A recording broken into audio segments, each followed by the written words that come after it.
రోజుల్లో. హల్లెలూయా. మనుషులు పిల్లరా, ఈ వైరస్ గురించి 2 మాటలు చెప్పి నేను వర్తమానంలోకి వెళ్తాను, వాక్యంలోకి వెళ్తాను. నిన్నటి దినాన్ని అక్కడ ధ్యానం చేసాం ఏలూరుపాడులో. దాన్ని మీకు కొంచెం 2 మాటలు వివరించి, మీకు కూడా తెలియాలి కదా, మీరు కూడా తెలుసుకోవాలి కనుక 2 మాటలు చెప్పి నేను వర్తమానంలోకి వెళ్తాను. జకరియా గ్రంథము 14వ అధ్యాయం 18వ వాక్యం. జకరియా గ్రంథము 14వ అధ్యాయం 18వ వాక్యం చూడండి.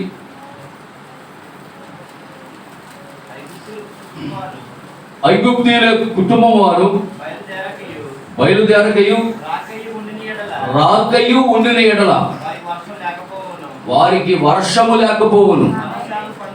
పర్ణశాలల పండుగ ఆచరించుటకై రాని అన్యజనులకు తాను నియమించిన తెగుళ్ళతో యెహోవా వారిని మొత్తును. మన కాదు, మాట్లాడుతున్నాయా? పస్కా పండుగను ఆచరించని వారిని అన్యజనులను ఏం చేస్తాడంటే ఆయన తెగులుతో. ఎవరు నియమించారు తెగులుని నియమించింది ఎవరు? దేవుడే ఆ తెగులు నియమించాడు. ఆమేన్. ఆయన నియమించిన తెగులుని ఆపేయమనటానికి మనం సరిపోం. అర్థమవుతుందా? నియమించింది ఆయన, తెగులు పంపించింది ఆయన. దుష్టుల యొక్క నడుము ఎరగొట్టడానికి, దుష్టుల యొక్క గర్వము అణచడానికి తెగులను పుట్టించింది, తెగులను రప్పించింది ఆయన. ఆ తెగులుతో వారిని మొత్తడానికి. ఆమేన్. హల్లెలూయా. కనుక పస్కా పండుగను ఆచరించినటువంటి జనాంగానికి, ఎవరైతే ఆచరించట్లేదో, పస్కా పండుగకు ఎవరైతే రావట్లేదో, ఆ అన్యజనులందరినీ కూడా యెహోవా నియమించిన తెగులుతో వారిని మొత్తునంట. ఆమేన్. దేవునికి స్తోత్రం కలుగును గాక. హల్లెలూయా. అయితే నీకు కాదు అది. ఎందుకంటే నిర్గమకాండంలో 12వ అధ్యాయం 11వ వాక్యంలో ఒక మాట రాయబడి ఉంది చూడండి. నిర్గమకాండము 12వ అధ్యాయము 11వ వాక్యం. పిల్లలు అటు ఇటు తిరగకూడదు చూడండి. వాక్యంలోకి వెళ్ళిన తర్వాత పిల్లలు అటు ఇటు తిరగకూడదు. పెద్దోళ్ళు కూడా పైకి రాకూడదు. కింద ఫ్యాన్లు వేసాం, కుర్చీలు వేసాం, బాక్స్ పెట్టాం. వాక్యం జరుగుతున్నప్పుడు మధ్యలో ఇంకెవరు పెద్దోళ్ళు పైకి రాకండి, కింద కూర్చోండి. దేవునికి స్తోత్రం. మీరున్న ఇండ్ల మీద ఆ రక్తము మీకు గుర్తుగా ఉండును. నేను ఆ రక్తమును చూచి మిమ్ములను నశింప చేయక దాటిపోయేదను. మిమ్మును సంహరించుటకు తెగులు మీ మీదకి ఎందుకు రాదు? మీరు ఒక గుర్తు కింద ఉన్నారు. మీరు ఒక రక్తం గుర్తు కింద ఉన్నారు. ఆమేన్. హల్లెలూయా. పాత నిబంధనలో ఇశ్రాయేలీలు ఒక రక్తపు గుర్తు కింద ఉన్నారు. ఆ గొర్రెపిల్ల రక్తం కింద ఉన్నారు వాళ్ళు. కొత్త నిబంధనలో యేసుక్రీస్తు మన గొర్రెపిల్ల ఉన్నాడు. ఆయన రక్తము కింద మనం ఉన్నాము. ఒక గుర్తు మనకు వేయబడింది. కాబట్టి ఆ తెగులు మిమ్మల్ని ముట్టదు. దేవునికి స్తోత్రం కలుగును గాక. కానీ వారిని ఎందుకు ముడుతుంది? వారిని ఎందుకు తాగుతుంది? పస్కా పండుగను ఆచరించినటువంటి అన్య జనాంగములు దేవుడు దిగులుతో వారిని మొత్తుతారని ఆయనే చెప్తున్నాడు. కీర్తన గ్రంథం 73వ అధ్యాయం 5వ వాక్యం. కీర్తన గ్రంథము 73వ అధ్యాయం 5వ వాక్యం. త్వరగా ఇతరులకు కలిగే ఇబ్బందులు వారికి కలగవు. ఇతరులకు పుట్టినట్లు పుట్టదా? తెగులు పుట్టిందా? తెగులు పుట్టిందా? పుడతాదని బైబిల్లో ఉందా? తెగులు పుడతాదని ఉందా? అంతే.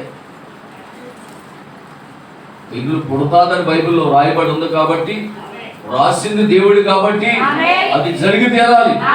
ఒక మనిషి చెప్తే జరగకపోవచ్చు, కానీ దేవుడు చెప్తే సరిగ్గా జరిగే తీరుతాయి.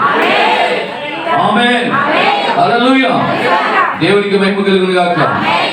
కీర్తన గ్రంథము 38వ అధ్యాయం 3వ వాక్యం.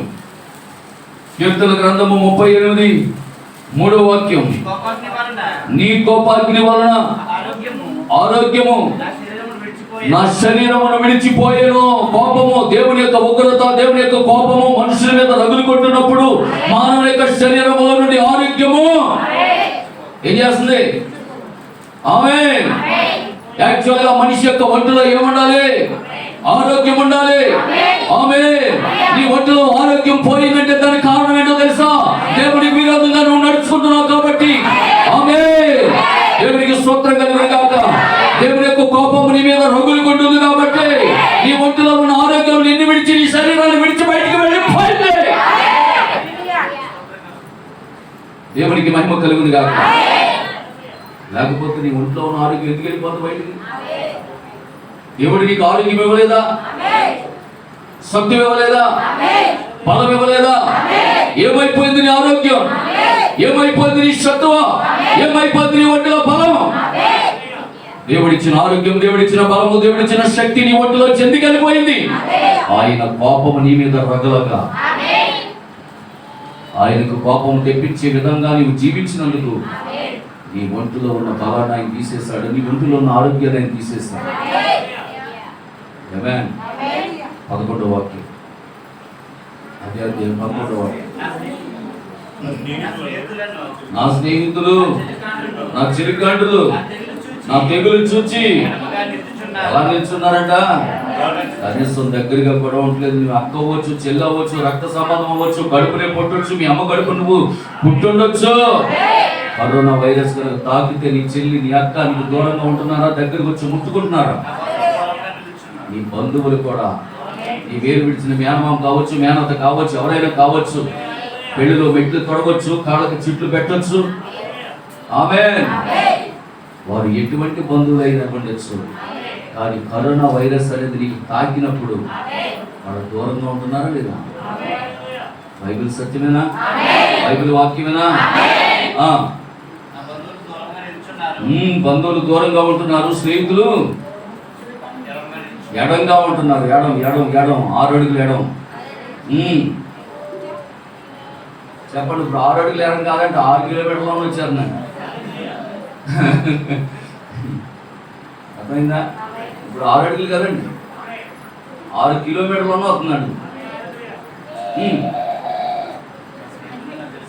నా స్నేహితులు, నా చెలికాండలు నా తెగులు చూసి ఎడముగా ఉంటున్నారు, నా బంధువులు దూరంగా నిల్చున్నారు, నా ప్రాణము తీయ చూచువారు గురులు పడుచున్నారు. దేవుడికి స్తోత్రం.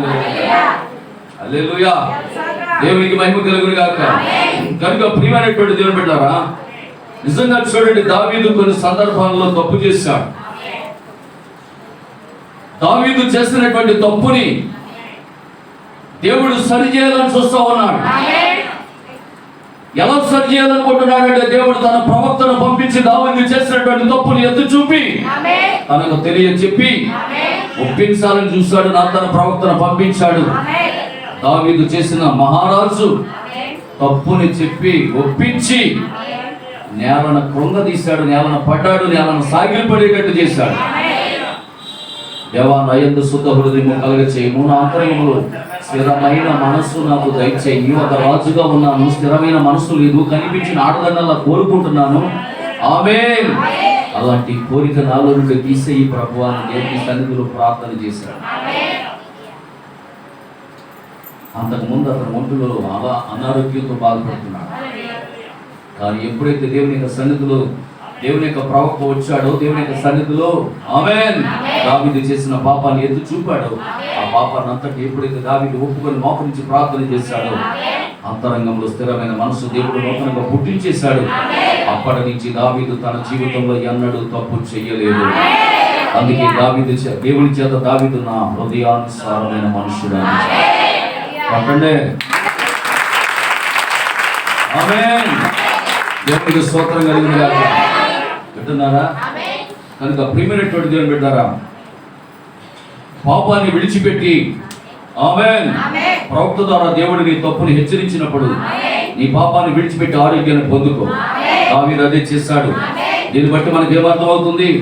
ఒక మనిషి తను చేసిన పాపమును దేవుని ఎదుట ఒప్పుకొని విడిచిపెడితేనే తప్ప వ్యాధి శరీరాన్ని విడిచిపెట్టి వెళ్ళదు.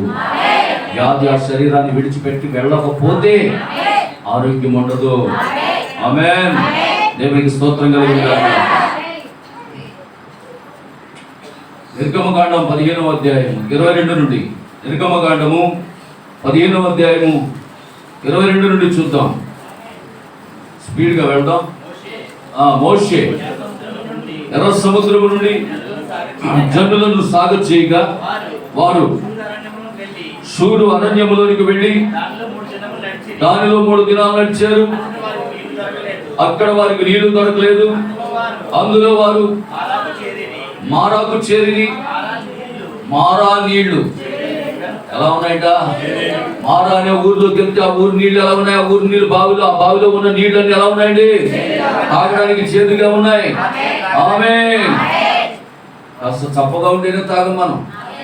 బగ్గేసి నీళ్ళే పడవ మనకి. పాలపల్లి నీళ్ళు వాడతాం మనం. అవునా? దేవునికి స్తోత్రం కలుగునుగాక. కానీ ఆ ఊరు వెళితే మారా అనే ఊరిలో ఉన్న ప్రతి బావిలో ఉన్న నీళ్ళన్నీ ఎలా ఉన్నాయట? చేదుగా ఉన్నాయి. ఆమేన్. అందువల్ల దానికి మారాను పేరు కలిగెను. ప్రజలు అయ్యా మేమేమి త్రాగుదామని మోషే మీద సరుగు కొనగా. ఆమేన్. ఏం తాగాలని వెళ్ళి చెప్పి బావి మీద సరుక్కోవాలి. ఏంట్రా ఇలాంటి బావి తవ్వించాడు, ఎవడురా ఈ బావి తవ్వించిందని బావి తవ్వించినాడు దగ్గరికి వెళ్ళి అడగాలి. ఆమేన్.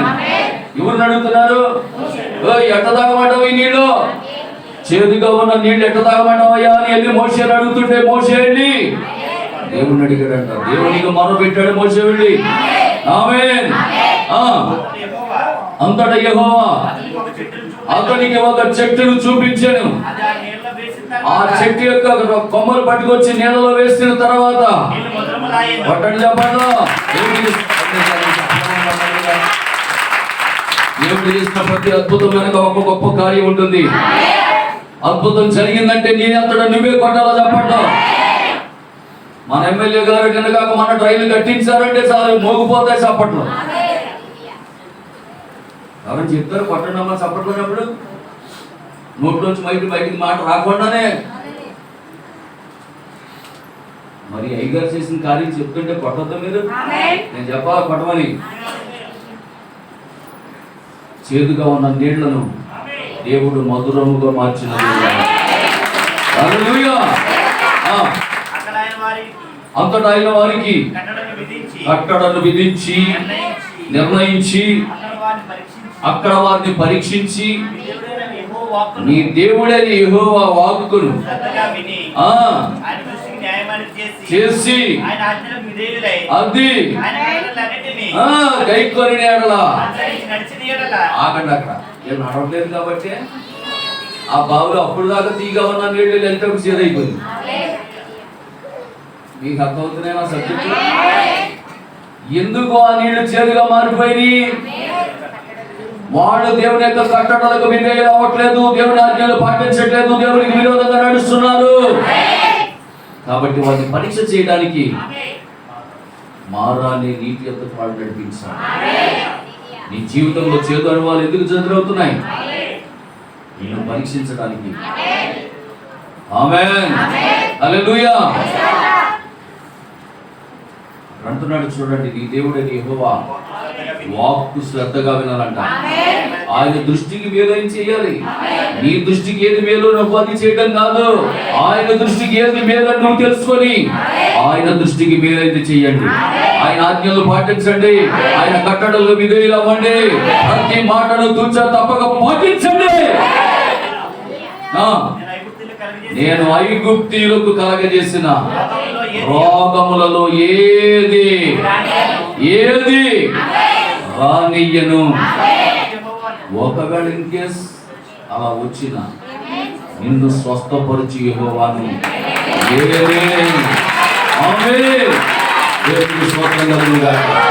హల్లెలూయా.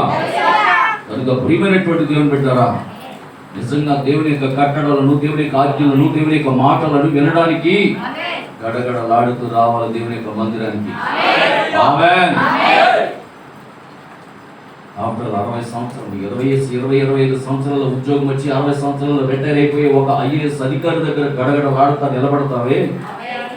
భూమి ఆకాశంలో సృష్టించిన సృష్టికర్త నిలబడి ఆయన మాటలు వినడానికి వచ్చిన నీవు ఎంత గడగడలాడుచు దేవునికి సన్నిధిలో దేవుని మాటలు వినాలో తెలుసా? దేవునికి స్తోత్రం కలుగుతుంది. అర్థమవుతుందండి? ఒక 25 సంవత్సరాల వరకు చదువుకుంటాడు. IAS చదవచ్చు, IPS చదవచ్చు, కలెక్టర్ అవ్వచ్చు, ఎవరైనా కావచ్చు. ఆయన మాటలు వినడానికి వెళ్ళినప్పుడు గడగడలాడుతావే అంటున్నారా? అంతెందుకు, నేను ఫోన్లో మాట్లాడుతున్నప్పుడే గడగడ మాట్లాడాను. నేను ఎవరితోటి? CA గారితో. సార్ అయ్యగారు ఆయన అసలు పాస్టర్ గారు చెప్పండి చూసారా ఆ మాటలో ఎంత నిదానం ఉంది చూడండి. అట్లా మాట్లాడుతుంటే అయ్యగారు అంటే కానీ ఎంత ఆనందం అయిపోతుంది CA గారు. దేవునికి స్తోత్రం అంటున్నారు పిల్లరా. ఒక అధికారి ముందు నువ్వు మాట్లాడేటప్పుడు నీ ప్రవర్తనను కనుక చూసుకుంటే ఆ అధికారి నీ మీద జాలి చూపిస్తాడు. అందుకంటే మీరు దేవుని యొద్దకు వచ్చినప్పుడు మీ ప్రవర్తన అంతా జాగ్రత్తగా చూసుకోనండి. అధికారులు పుష్టించినటువంటి దేవుని దగ్గర నువ్వు వచ్చావు. ఇప్పుడు నీ ప్రవర్తన ఆయన దృష్టికి యోగ్యమైనదిగా కనబడినట్లయితే నీ మీద కరుణ చూపించి 1000 తరాల వరకు చూపే దేవునికి మహిమ కలుగును గాక. కనుక నేడు ప్రియమైన దేవుని పిల్లరా, ఈ కరోనా వైరస్ ఎందుకు వచ్చింది, ఎలా వచ్చింది, దాన్ని ఎలా నిర్మూలన చేయాలనే పరిశోధనలు నేటికి శాస్త్రవేత్తలు ఇంకా చేస్తానే ఉన్నారు. ఆమేన్. అవునా? కానీ ఒక విషయం చెప్తున్నాను వినండి. ఎవరైనా షుగర్, హార్ట్ సంబంధించిన మెడిసిన్ వాడుతున్న వాళ్ళు కరోనా వైరస్ ఆ యొక్క ఏమంటారు ట్రీట్మెంట్ లేదా వ్యాక్సిన్ వేయించుకోబాకండి. అనుష ఇక్కడ ఉందా? అనుష వచ్చిందా? ఎవరు వాళ్ళ నాన్నగారు అంటున్నా కరోనా వ్యాక్సిన్ వేసుకున్నా? చూడండి, కరోనా వ్యాక్సిన్ వేసుకున్నాను. ఆయనకి హార్ట్కి సంబంధించినటువంటి మెడిసిన్ వాడుతున్నారు పాపం. ఆయనకు తెలియదు. ఆటో డ్రైవర్ ఆయన కరోనా వ్యాక్సిన్ వేయించుకోవాలి, నీకు 40 ఏళ్ళు వచ్చినాయి, 50 ఏళ్ళు వచ్చినాయి అని చెప్తే పాపం తెలియక ఆయన కరోనా వ్యాక్సిన్ ఏం చేసుకున్నాడు. ఆయన అప్పటికే హార్ట్కి సంబంధించినటువంటి మెడిసిన్ వాడుతున్నారు. సరిగ్గా 3వ రోజున వ్యాక్సిన్ వేయించుకున్న 3వ రోజు చనిపోయారు. కారణం ఏంటంటే వ్యాక్సిన్, ఆ వ్యాక్సిన్ పనిచేయదు. హార్ట్ ప్రాబ్లం ఉన్నవాడు, షుగర్ ఉన్నవాడు ఎవరు కూడా వ్యాక్సిన్ వేయించుకోవద్దు. మామూలుగా చచ్చిపోతాం, ఒకవేళ మామూలుగా చచ్చిపోతాం. మన టైం అయిపోయింది అనుకోండి, వెళ్ళిపోదాం. దేవుడు పిలిచాడు అనుకోండి, వెళ్ళిపోదాం. నన్ను అడిగితే నేను ఒకటే చెప్తాను, నేను వ్యాక్సిన్ వేయించుకుని నాకు 21 సంవత్సరాలు అయింది. ఆమేన్. ఎవరైనా అధికారులు వచ్చి గవర్నమెంట్ వాళ్ళు వచ్చి నన్ను అడిగారు అనుకోండి, నేను 21 సంవత్సరాలు అయింది వ్యాక్సిన్ వేయించుకుని. కనిపెట్టారు. ఆమేన్. నేను ఒకటే చెప్తాను, 21 సంవత్సరాలు అయింది నేను వ్యాక్సిన్ వేయించుకున్నాను. ఏ తెగులు లేదు నాకు, ఏ వ్యాధి లేదు నాకు. దేవుడు నన్ను పిలిస్తే సహజ మరణంతో నేను దేవుని దగ్గరికి వెళ్ళిపోతాను. ఆమేన్. కనుక ప్రియమైనటువంటి దేవుని బిడ్డలారా, నిజంగా చూడండి, ఈ రోజుకి కూడా వాళ్ళు ఆ సరైనటువంటి మెడిసిన్ ఇక వేసుకున్నావు, ఇక నీకు రాదు అని ఖచ్చితంగా ఎవరు చెప్పలేకపోతున్నారు. తెలుసా విషయం? చైనా వాడు కనిపెట్టింది వాడికే నమ్మకం లేదు, ఇండియా వాడు కనిపెట్టింది వాడికే నమ్మకం లేదు, బ్రిటన్ వాడు కనిపెట్టింది వాడికే నమ్మకం లేదు. కాబట్టి వాళ్ళేమో మా మెడిసిన్ మీకు పంపుతాం, మీ మెడిసిన్ మాకు పంపండి అంటారు. రెండు కల్పించేస్తున్నారు. ఎవరికి తెలియదు ఆ విషయం. ఎందుకో తెలుసా? ఏ దేశం వాడు కనిపెట్టిన మందు మీద వాడికి నమ్మకం లేక చైనా వాడు ఇండియా వాడు తీసుకెళ్తున్నాడు, ఇండియాకి చైనా వాడు తెచ్చుకుంటున్నాడు. చైనాలో 90%, ఇండియాలో 90% చైనా వస్తువులు వాడుతున్నాం మనం. ఆమేన్. దేవునికి స్తోత్రం కలుగును గాక. వింటున్నారా? కనుక ప్రియమైనటువంటి దేవుని బిడ్డలారా, చూడండి, ఇర్మియా గ్రంథం 8వ అధ్యాయం 22వ వాక్యం. నాకు గడియారం కనబడకుండా మీరు చక్కగా కర్టెన్ వేశారు సిస్టర్స్, గాడ్ బ్లెస్ యు, దేవుడు నన్ను దీవించును గాక. అలాగే ఉంచండి. నాకు గడియారం కనబడకపోవడమే మంచిది, కనబడితే నేను ఆపేస్తాను. అలాగే ఉంచండి. హల్లెలూయా.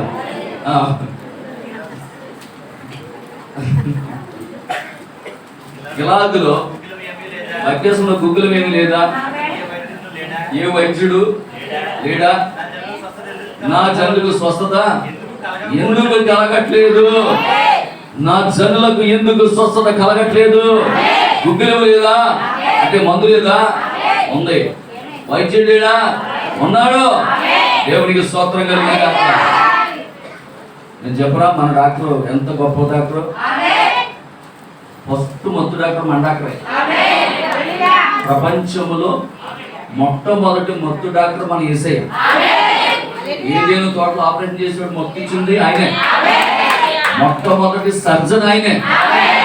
ఆపరేషన్ చేసే సర్జన్ ఆయనే. ఆయన ఆపరేషన్ చేస్తారంటే ఆలం కాస్త కుట్లే కనపడేది. ఆయన ఆపరేషన్ చేస్తే కుట్లే కనపడేదండి. ఇంకో విషయం చెప్పనా, ఆయన మంచి టైలర్, దానికి కూడా కుట్లు కనపడేదండి. ఆదాముకి అవ్వలకి తొడిగిన యోహాన్ గారు వాళ్ళు కొడతారు మాకు. దేవుని స్తోత్రం. హల్లెలూయా. యోహాన్ గారు కూడా మంచి టైలర్. ఆయన మాకు కుట్టండి అంటే ఇప్పుడు ఎక్కడ ఖాళీ ఉండండి అంటున్నారా? దేవునికి స్తోత్రం.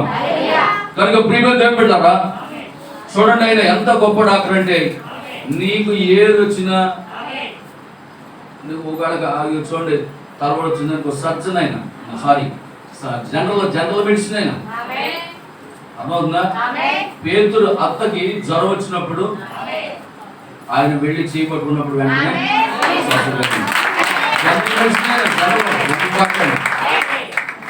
విన్నారా? ఆ కుంటివాడి దగ్గరికి వెళ్ళి ఆయన ముట్టు బాగు చేసినప్పుడు ఆర్థోపెడిక్ డాక్టర్ అయినా ఊచ చేయగలిగిన వాడు. ఊచ చెయ్యి ఇది ఆర్థోపెడిక్ డాక్టర్ దగ్గరికి వెళ్తే దీనికి ఏమయ్యాలా రాడ్లు వేయాలి, అలా పెంచాలండి. ఈ డాక్టర్ రాడ్లు వేయాలి. ఊచ చెయ్యగల వాళ్ళైతే చెయ్యి ముట్టు బాగు చేసిన ఆర్థోపెడిక్ డాక్టర్ అయినా దేవునికి స్తోత్రం కలుగును గాక. హల్లెలూయా. వింటున్నారా? మాటలు రాని వ్యక్తికి మాటలు ఇచ్చిన ఆమేన్. దేవునికి స్తోత్రం కలుగును గాక. ఆయన ఎటువంటి డాక్టర్ అంటే పరమ వైద్యుడే. ఆయన చెయ్యింది నా వల్ల కాదు అనేది ఏది లేదని. కన్ను, ముక్కు, చెవి, గొంతు అన్ని రకాల డాక్టర్ ఆయనే.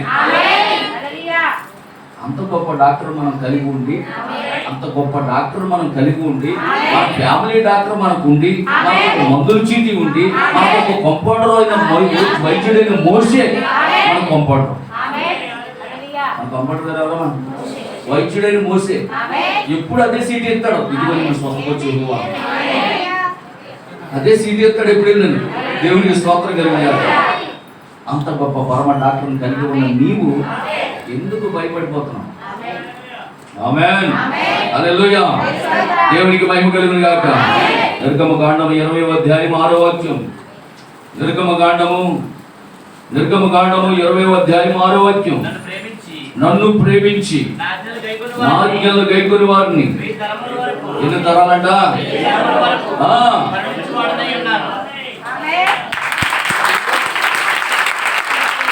హల్లెలూయా. 3 తరాల సార్లు ప్రభువా. అబ్రహాము,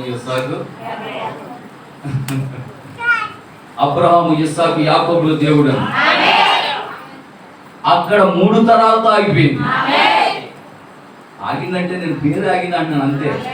ఆశీర్వాదం ఆగలా. కానీ ఎక్కడేమంటాడు తెలుసా? నా మాట విని నన్ను ప్రేమిస్తే, నా ఆజ్ఞలు జైకుంటే ఎప్పటి వరకు కరుణిస్తాడంట? 1000 తరాల వరకు కరుణిస్తాడంట. మీ పిల్లల తరతరాలు దేవుడు కరుణిస్తూనే, కాపాడుతూనే, స్వస్థపరుస్తూనే ఉండే సజీవుడైన దేవుడు. ఆమేన్. దేవునికి మహిమ కలుగును గాక. ఎంత గొప్ప దేవుడు అండి.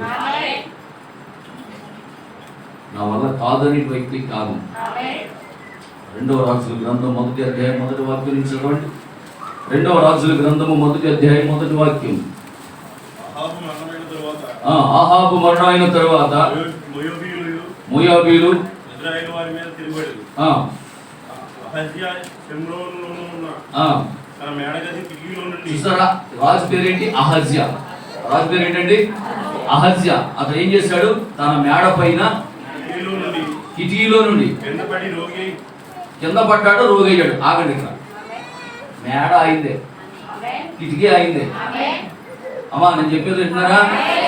మేడ ఆయన పెట్టించుకున్నాడు, కిటికీ ఆయన పెట్టించుకున్నాడు. ఆయన పెట్టించుకున్న కిటికీలోంచి ఆయన పడ్డాడు. ఎవరైనా గింటారా? ఎవరైనా గింటారా? ఉందండి, చెప్పండి. పోనీ ఎవరైనా ఇంకొకటి ఎవరో గెట్టుకొచ్చేసి అంత నుంచి రాజుగారిని గెట్టేయడం ఉందా? గెట్టలేదు. ఈ రాజుగారు కట్టించుకున్న ఇల్లు అయింది సొంతమే, ఆ రాజుగారు పెట్టించుకున్న కిటికీ అయింది సొంతమే. ఆ కిటికీలోంచి కింద పడ్డాడు, రోగయ్యాడు. ఎక్రోను దేవతకు బయల్జెబు చూసారా? ఈ వ్యాధి, ఈ రోగము పోగొట్టునని, స్వస్థపడుతునో లేదో అని విచారించుడని. ఆమేన్. ఏమండి, కింద పడ్డాడు, రోగం వచ్చింది, కాలిందో చెయ్యిందో అక్కడ రాయలేదు కానీ మొత్తం రోగం వచ్చింది. ఇప్పుడు ఏం చేయాలి? ఈ రాజు ఎవరు? ఇశ్రాయేలీయులకు రాజు. ఆమేన్. ఇప్పుడు అతను ఎవరి దగ్గరికి వెళ్ళాలి? ఇశ్రాయేలు దేవుడి దగ్గరికి వెళ్ళాలి. ఆ కాలంలో ఉన్న ప్రవక్త దగ్గరికి వెళ్ళాలి. అయ్యా, నాకు కలిగిన వ్యాధుని బట్టి, నాకు వచ్చిన సమస్యను బట్టి, ఎందుకు నాకు ఇది కలిగింది? ఇల్లు నేనే కట్టుకున్నాను, కిటికీ నేనే పెట్టుకున్నాను, ఆ కిటికీలోంచి నేనే పడ్డాను. అసలు నా ఇంట్లో ఉన్న కిటికీలోంచి నేను పడడం ఏంటి? నాకు ఈ రోగం రావడం ఏంటి? అసలు ఎందుకు వచ్చింది అయినా? ఏంటి దీనికి కారణం అని ఎవరి దగ్గరికి వెళ్ళాలా? ఇశ్రాయేలు యొక్క పరిశుద్ధ దేవుడిని విచారించుటకు ఆ కాలంలో ఉన్న ప్రవక్త దగ్గరికి వెళ్ళాలి. ప్రవక్త ఎవరి దగ్గరికి వెళ్తాడు? దేవుడి దగ్గరికి వెళ్తాడు. ఈ అహత్య చేసిన పాపం ఏంటి నాయనా? ఆడుకట్టుకున్న ఇంట్లో నుంచి, ఆడుకట్టుకున్న పెట్టుకున్న కిటికీలోంచి ఆడుపెట్టుకోవడం ఏంటి? ఆడుకు రోగం వచ్చేటువంటి దీనికి కారణం ఏంటి ఆయన అని చెప్పి అని దేవుడి దగ్గర ప్రవక్త అడుగును. ఏం లేదా, పలానా తోట పలానా తప్పు చేసాడు, అందుకే ఆడు ఆడి కట్టుకున్న ఇంట్లోంచి ఆడి పెట్టుకున్న కిటికీలోంచి జారి పడ్డాడు, దానికి కారణం ఇందిరా, కాబట్టి వెళ్ళు, వాడు ఆ పాపాన్ని సరి చేసుకోమని చెప్పు, వాడు నేను స్వస్థపరుస్తానని దేవుడు చెప్పుండేవాడు. కానీ అతను వెళ్ళవలసిన మార్గం వేరే వెళ్ళిపోయాడు. బేల్జెబూబు దగ్గరికి వెళ్ళాడు, ఎక్రోను దేవత దగ్గరికి వెళ్ళాడు, విచారించడానికి వెళ్ళాడు. దేవుడి దగ్గరికి వెళ్తే ఏం చెప్తుంది? దేవుడి దగ్గరికి రావాల్సింది పోయి ఆమేన్ మనకున్న వ్యాధిని పోగొట్టమని దేవుడి దగ్గరికి వెళ్ళి బతిమాలి కొనేందుకు బదులు దేవుడు దెయ్యం దగ్గరికి వెళ్తే ఏం చెప్తారు? చెప్తున్నారా? కనుక నా ప్రియమైనటువంటి దేవుని బిడ్డలారా, మనకు కలిగినటువంటి వ్యాధుల నుండి, రోగాల నుంచి తప్పించబడాలంటే మనుషులు ఏం చేస్తున్నారంటే శాస్త్రాల దగ్గరికి వెళ్తా ఉన్నారు, సైన్స్ దగ్గరికి వెళ్తా ఉన్నారు, వ్యాక్సిన్ దగ్గరికి వెళ్తా ఉన్నారు. కానీ వాళ్ళు రావాల్సింది ఎక్కడికో తెలుసా? దేవుడి దగ్గరికి. దేవుడి దగ్గరికి రావాలి, దైవ సేవకుల దగ్గరికి రావాలి. అయ్యా ఏంటి వైరస్ కారణం ఏంటి అని అడగాలి. అడిగితే చెప్తాది. 230 రూపాయలు పెట్టుకుని కొనుక్కుంటే బయటకు చెప్తారు. ఈ వైరస్ సమస్యతో ఇంటికి వచ్చిందో దాన్ని ఎలా నివారించాలో ఆమేన్ 230 రూపాయలు పెట్టి బైబిల్ కొనుక్కుంటే చెప్తారండి. వేల కోట్లు ఖర్చు పెట్టి వ్యాక్సిన్ తయారు చేసిన మనుషులు ప్రాణాలు పోతాయి తప్ప మనిషికి రక్షణ కలగదు. అది వాళ్ళు రావాల్సింది ఎక్కడికి రావాలి? దేవుని దగ్గరికి రావాలి. ఎందుకంటే పంపింది ఎవరు? ఆమేన్. అవునా? అవునా కదా? పస్కా పండుగను ఆచరించిన అన్య జనుల మీదకి నేను పంపిన తెగులు చేతే వారిని నేను మొత్తుతానని చెప్పాను. కాబట్టి ఇప్పుడు ఎక్కడెక్కడ జరుగుతున్నాయి చూడండి. మహారాష్ట్ర, బాంబే, గుజరాత్, ఆయా ప్రాంతాలు వేల కొలది శవాలు. నేను ఎంతోమందికి చెప్పాను 2007 సంవత్సరంలో బైబిల్లో డేట్ వేసుకోమని చెప్పాను. గుర్తుందా? శవాలు గుట్టలుగా 2 బండి మీద వేసావా? డేట్ వేసావా? మరి చెప్పా, చెప్పు, చదువు. అది ఎన్నో తేదీ తెలియలేదా? వేరే బుక్లో రాసావా? స్తోత్రమైన సాక్షి ఉండవు కదా. మొత్తం గుర్తుందా? 2007 సంవత్సరంలో చెప్పాను, గుర్తుందా? బైబిల్లో వేసుకోండి, మీరు డేట్ వేసుకోండి అని చెప్పాను. అవునా? ఏమని చెప్పాను? శవాలు మోసేవాళ్ళు లేక, కాల్చేవాళ్ళు లేక, కప్పెట్టేవాళ్ళు లేక శవాలను గుట్టలుగా 2 బండి మీద తీసుకెళ్లి కుప్ప కింద పోసి పెట్రోల్ పట్టుకొచ్చి తగలబెట్టేస్తున్నారు అని ఎప్పుడు చెప్పానండి నేను? 2007వ సంవత్సరంలో చెప్పాను. ఆదివారం అన్న సంగతి గుర్తుంది నాకు, కానీ డేట్ వేసుకోమని చెప్పాను. వచ్చే వారం పట్టరండి, ఎందుకంటే నీడ జరుగుతుంది,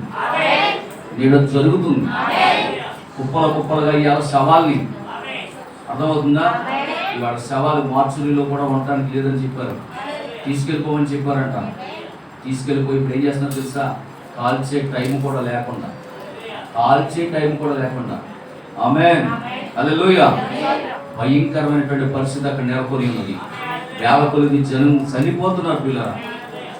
అందుకే మీరు ఎంత జాగ్రత్తగా ఉంటే అంత మంచిది. హల్లెలూయా, దేవునికి మహిమ కలుగును గాక. కనుక ఈ మధ్యాహ్న కాల సమయంలో కొన్ని మాటలు చూద్దాం. ఆమేన్. రోమపత్రిక 9వ అధ్యాయము 14 నుండి చూడండి త్వరగా. రోమపత్రిక 9వ అధ్యాయము 14. కాబట్టి ఏమందుము? దేవుని యందు అన్యాయం ఉందా? ఏమండి, ఎందుకంటే ఆయన చంపేస్తున్నాడు, యెహోవా తెగులు చేత మొత్తేస్తున్నాడు, చంపేస్తున్నాడు, ఎందుకంటే అన్యాయమా? దేవుడు అన్యాయస్తుడా? ఏమంటాం? అట్లా అనరాదు. అందుకు మోషేతో ఇలాగ చెప్పుచున్నాడు, ఎవరిని కరుణించునో వారిని నేను కరుణిస్తా, ఎవరి మీద జాలి చూపుదును వారి ఎడల జాలి చూపుదును. కాగా కొందరు వారి వల్లైన నువ్వు ఏమీ కాదు, ప్రయాసపడి వారి వల్లైన నువ్వు ఏమీ కాదు, కానీ కరుణించు దేవుని వలనే కాదు. ఆమేన్. నీ ప్రాణమును కాపాడుతుందని నువ్వు వేసుకున్న వ్యాక్సినే నీ ప్రాణాన్ని తీస్తుంది, కానీ నీ మీద కరుణ చూపే దేవుడి దగ్గరికి వస్తే నేనేం చేస్తాడు తెలుసా? ఆయన నిన్ను కరుణిస్తాడు. ఉందా అక్కడ? కరుణించు దేవుని వల్ల. చదవండి ఇంకా చదవండి. మరియు లేఖనం, నేను నీ యందు నా బలము చూపుటకు నా నామము భూలోకమందంతటా ప్రచురమగుటకు అందు నిమిత్తమే నిన్ను నియమించితిని. ఆమేన్. కావున ఆయన ఎవరిని కనికరింపగోరునో వారిని కనికరిస్తాడు, ఎవరిని కఠినపరచగోరినో వారిని కఠినపరుస్తాను. అట్లయితే ఆయన చిత్తమును ఎదురించేవాడెవడు? ఆయన ఇకను ఇంకా నేరం మోపనేలా. ఆమేన్. అంటున్నారు పిల్లరా, పరో హృదయాన్ని కఠినపరిచాడు, మోషే హృదయాన్ని మెత్తపరిచాడు. అంటున్నారా? పరో మీద కఠిన చూపు చూపాడు, మోషే మీద ప్రేమను చూపాడు దేవుడు. ఆయన ఇష్టం అది. ఎవరిని కరుణించాలో, ఎవరి మీద కఠినముగా ఉండాలో, ఎవరి మీద జాలి చూపాలో, ఎవరిని దీవించాలో ఆయన చేతిలో ఉంది. ఆమేన్. దేవునికి స్తోత్రం కలుగును గాక. ఇంకా చూద్దాం ఒకసారి 33 చూడండి. నిర్గమకాండం 33వ అధ్యాయం 17వ వాక్యం. నిర్గమకాండము 33వ అధ్యాయం 17వ వాక్యం. కాగా యెహోవా నీవు చెప్పిన మాట చొప్పున చేసేదను, నీ మీద నాకు కటాక్షము కలిగినది, నీ పేరును బట్టి నిన్ను ఎరుగుదునని మోషేతో చెప్పగా, ఆమేన్, అతడు నీ మహిమను నాకు చూపుమనగా ఆయన నీ ఎదుట కనబరిచెదను, అను నామమును నీ ఎదుట, ఆమేన్, నీ ఎదుట ప్రకటించేదను. నా మహిమేంటి, నా మంచితనాన్ని కూడా చూపించేస్తాడు. నీకు ఏమడిగాడు మోషే? అయ్యా నీ మహిమని నేను చూడాలనుకుంటున్నాను. అరే పిచ్చోడా, నా మహిమే కాదురా, నా మంచితనాన్ని కూడా నువ్వు చూస్తావు. నా మహిమే కాదు, నా మంచితనం ఏంటో నువ్వు చూస్తావు. యెహోవాను నామమును నీ ఎదుట ప్రకటించేదను, నేను కరుణించు వారిని కరుణిస్తాను, ఎవరి యందు కనికరపడెదనో వారి యందు కనికరపడెదనని అనెను. ఆమేన్. చూసారా పిల్లరా, ఏమన్నాడు? నేను ఎవరి యందు కనికరపడెదనో వారిని కనికరిస్తాను, ఎవరిని శిక్షించాలనుకుంటున్నానో వాడిని నేను శిక్షిస్తాను. కాబట్టి దేవుడు కనికరించే బ్యాచ్లో ఉన్నావా, శిక్షించే బ్యాచ్లో ఉందామా? ఆయనే చెప్తున్నాడు, నేను ఎవరిని కనికరించాలనుకుంటున్నానో వారిని కనికరిస్తాను. కనుక మనం ఏ బ్యాచ్లో ఉండాలంటే ఆయన కనికరించే బ్యాచ్లో ఉండాలి. ఆయన కనికరించే బ్యాచ్లో మనం ఉండాలంటే ఆయన మాటకు లోపడాలి, ఆయన ఆజ్ఞలు గైకొనాలి, ఆయన కట్టడలను విధులను నువ్వు తూర్చ తప్పకుండా పాటించాలి. ఆమేన్. దేవునికి స్తోత్రం కలుగును గాక. నిర్గమకాండం 25వ అధ్యాయం 17వ వాక్యం. నిర్గమకాండము 25వ అధ్యాయం 17వ వాక్యం. మరియు నీవు మేలిమి బంగారముతో కరుణాపీఠము చేయవలెను. దాని పొడుగు 2 మూరలు నర, దాని వెడల్పు 3 నర, మరియు 2 బంగారపు కెరూబులను చేయవలెను. కరుణాపీఠం యొక్క నగిషీ పనిగా చేయవలను. ఈ కొనను ఒక కెరూబు, ఆ కొనను ఒక కెరూబును నిలబెట్టాలి. ఇక్కడ నోట్ చేసుకోండి, ఏం పీఠం అంటే కరుణాపీఠం. కరుణాపీఠము దాని 2 కొనల మీద కెరూబులను దానితో ఏకాండముగా చేయవలెను. ఆ కెరూబులు పైకి విప్పిన రెక్కలు ఒకదాన్ని ఒకటి ఎదురెదురుగా తమ రెక్కలతో కప్పుచుండగా వాటి ముఖములు ఒంటికి ఎదురుగా, అదే ఒకదానికొకటి ఎదురుగా ఉండవలెను. ఆ కెరూబుల ముఖములు కరుణాపీఠము తట్టు ఉండవలెను. నీవు ఆ కరుణాపీఠమును ఎత్తి ఆ మందసం మీద ఉంచవలెను. నేను నీకు ఇచ్చు శాసనమును ఆ మందసంలో ఉంచవలెను. అది నేను నీకు ఇచ్చిన శాసనాన్ని ఆ మందసంలో ఉంచాలి. అక్కడ నేను నిన్ను కలుసుకుని, అది ఎక్కడ కలుసుకుంటాడు దేవుడు? ఎక్కడ వాక్యం ఉంటే అక్కడ కలుసుకుంటాడు దేవుడు. ఆమేన్. మందసములో దేవుని యొక్క పలకలు ఉన్నాయి, ఆజ్ఞలు ఉన్నాయి, కట్టడలు ఉన్నాయి, విధులు ఉన్నాయి. అక్కడికి వస్తానంటాడు దేవుడు. అక్కడికి వచ్చి అక్కడి నుంచి నిన్ను ఆశీర్వదిస్తాను. కనుక ఏ మందిరములు అయితే దేవుని యొక్క వాక్యానికి ప్రథమ స్థానం ఇస్తారో అక్కడ దేవుడు వస్తాడు, అక్కడ దేవుడు ఉంటాడు. డాన్సర్ కాదు ప్రథమ స్థానం ఇచ్చేది. క్రీస్తు పుట్టినరోజు వేడుకలు చేసుకుంటూ డాన్స్కి ప్రథమ స్థానాలు ఇస్తూ రాజకీయ నాయకులు తీసుకొచ్చి పీఠాధిపతులుగా పెట్టి కూర్చోబెట్టి సాలువలు కప్పే చోట దేవుడు ఉండడండి. దేవుని యొక్క వాక్యానికి విలువించే చోట దేవుడు దిగి వస్తాడు. అక్కడ నుండి నిన్ను ఆశీర్వదిస్తాడు. ఆమేన్. ఎఫెసీయులకు రాసిన పత్రిక 2వ అధ్యాయం 1వ వాక్యం. ఆఖరికి ఇది చదవండి, వర్తమానంలోకి వెళ్తాను. మీ అపరాధముల చేతను మీ పాపముల చేతను మీరు చచ్చిన వారై ఉండగా ఆయన మిమ్మును క్రీస్తుతో కూడా బ్రతికించెను. ఏదో ఇద్దరు ఒక పట్టాలని ప్రయత్నం చేస్తున్నారు. దేవునికి స్తోత్రం కలుగును. అంటే ఎవరు పడతలేదు కదా, మన ఇంటికి ఆగిపోయింటారు. ఎప్పటికి పిల్లలు వేస్తూ ఉంటారు, టపాసులు పట్టుకొచ్చి అలా అలా అంటించినట్టు 2 తిప్పి ఆగిపోతాయి. దేవుడికి స్తోత్రం కలుగును. అర్థమవుతుందా? కనుక ప్రియమైనటువంటి దేవుని బిడ్డలారా, నిజంగా చూడండి, మన అపరాధముల చేత పాపముల చేత మనం చచ్చిన వారమై ఉండగా బ్రతికించే దేవుడు నీ యొద్దకు వచ్చి బ్రతికించాడు. బ్రతికించే దేవుడు నీ యొద్ద ఉండగా, కరుణ చూపే దేవుడు నీ యొద్ద ఉండగా, స్వస్థపరిచే దేవుడు నీ యొద్ద ఉండగా, ఏమన్నా కరుణ వైరస్ ఏం భయపడతా? మరి ఎందుకు పాస్టర్ మాస్క్ పెట్టుకోమన్నారు? పెట్టుకోవాలి. అధికారులకు భయపడి. ఎవరికి భయపడి? అధికారులకు భయపడి. మొన్నలాగే నేను ఎట్టుకోతున్నాను. ఆబా అన్నాడు. నేను ఉన్నాడు కదా సురేంద్ర రెడ్డి గారు సాక్షి. మరి భయపడాలి అధికారులు కదా. అయ్యో ఆగుతున్నాడు బాబు, ఇక్కడికి వెళ్ళాడు బాబు, ఇలాగా ఒక చిన్న పని మీద వెళ్ళాడు బాబు, 7 గారు ఎస్ఐ గారు నమస్కారం బాబు, రే పాస్ గారు ఇంకొన కానిస్టేబుల్ హెడ్ కానిస్టేబుల్ ఉన్నాడు కదా, సార్ నమస్కారం అన్న, రే పాస్ గారు వెళ్ళిపోతున్నాడు.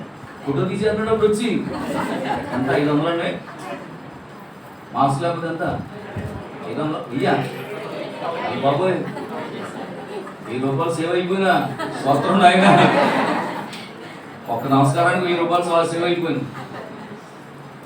దేవుడికి స్తోత్రం కదా. అధికారులకు భయపడాలి. ఇప్పుడు ఇంకో రూల్ వచ్చింది, ఇంట్లో ఉన్న మాస్క్ పెట్టుకోవాలంట. విన్నారా ఎవరన్నా? స్కూల్లో ఉన్నా మాస్కులు పెట్టుకోవాలంట, కూరగాయలకి వెళ్ళినా మాస్కులు పెట్టుకోవాలంట. మాస్క్ లేకుండా మనిషి తిరిగితే ఇంకంతే సంగతి. అందుకు నేను చెప్పేది మీకు, అందుకని ఏదో వచ్చేస్తే మీకు అంటుకుపోతాయి అని మిమ్మల్ని భయపెట్టలేదు. అసలు మీకు వైరస్ గురించి మిమ్మల్ని ఎవరినైనా భయపెట్టను, మిమ్మల్ని భయపెట్టను, నేను భయపడను.